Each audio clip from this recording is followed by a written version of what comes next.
So, mao to mga ka-tech shop no, maing hapon natong tanan. Naa na sad ta diri nagsamok-samok sa inyong mga Facebook wall.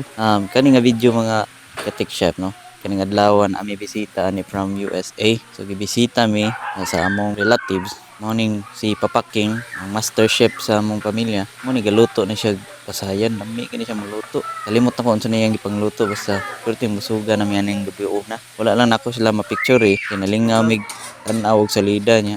Kanay laging limited kay tag English, di na ta magsigig istorya lagi. Unang kalimot sa kog picture nya gitagaan sa dayay niya akong mga bata og pang Father's Day. Salamat kaayo, Mami Aryan. Amo na yung gilaag ang money dito sa mall nga nangaon mi og Jollibee. Perting lingawan ni Aiden sa Jollibee. Oh. Iya pang gisunod-sunod. So pagkahuman din nato mga katik shop nang laag mi sa katong may plaza-plaza diri sa mall. Perting lingawa sa mga bata, mga katik shop. Perting singuta. Nga pagkaugma dayon ato, padayon man gyapon ta sa ato mga trabahoon. Mauram ni atong role as a father mga katik shop no to provide para sa atong pamilya. Ako sa mga katik shop maski wa tay nadawat nga gift, normal ra man. Pasalamat lang gyapon ta nga natay trabaho, healthy atong lawas, kaduwa ta og basket makadagan-dagan pa ta, healthy gyapon ta. So magpasalamat lang gyapon ta. Trabaho ko ani medyo na mingaw man akong gitrabaho. So na-relax ko gamay. Nakahunaw na kog inom og kaning gipalit nako nga San Mig Apple. Supposedly kaning San Mig Apple para ni sa ako og sa akong misis unta kay manan-aw mi og basket sa Facebook live. Unya kay wa man gi-live, mao to nga tulog na lang mi. So mo ni akong big boy, akong gitudluan. Akong gitudluan sa paghangyo sa iyang mama para makabaro siya sa cellphone sa iyang mama. Sa tatanaw na to. So magkamot ba no, please? Please. Sige, ito mama na. Pamana ko mo cellphone ma, please.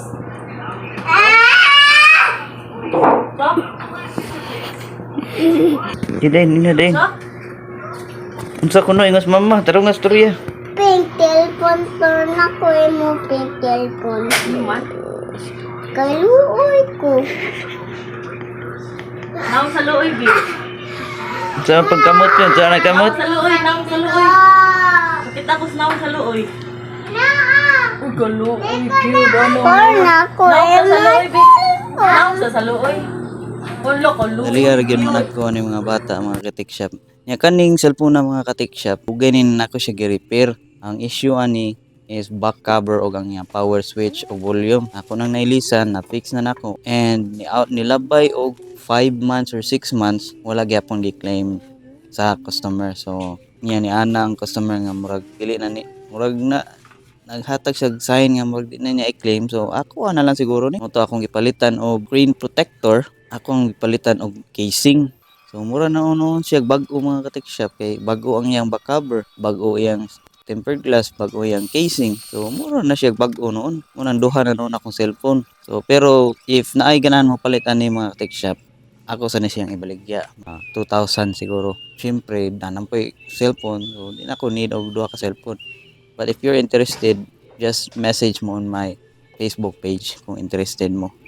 Ang issue na lang ani niya no is gamay lang kayo na ara siya black spot sa iyang screen and then na siya area nga di matouch sa lower left side pero usable gyapon ni siya nga cellphone mga katik shop. Actually ako na siyang gigamit kanang mag-reply ko og mga messages sa akong messenger kay na may times nga ang akong ning original nga cellphone is gamiton man sa akong mga bata so ako mga customer din ako malipnayan kani akong gigamit nga cellphone mga katik shop. Gamit kani siya nya na pwede na siya makatanaw YouTube, mag-Facebook ka, mag-streaming ka. Magamit gyapon na siya nga cellphone mga katik shop. So PM me if you're interested.